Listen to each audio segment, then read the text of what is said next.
အပြဲဆုံးလူသား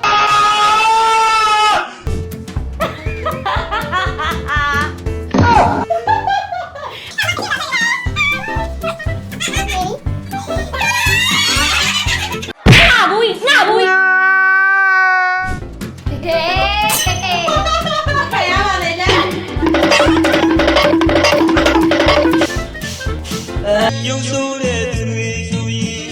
မုံလီဒီနာတဲ့ရဲ့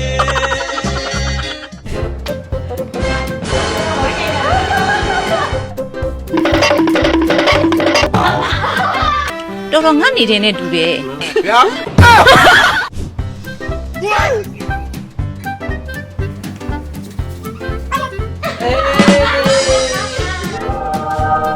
အမလေးနင်းကြည့်စားနေတာဟင်အာသမပြေမမဝေးဖြည်းဖြည်းစားအောင်ဟေးပြောရတာသူပြောရတာတော်လား ကဘာပေါ်မှာကက်စီအနေဆုံးဂုံးစင်းလူသား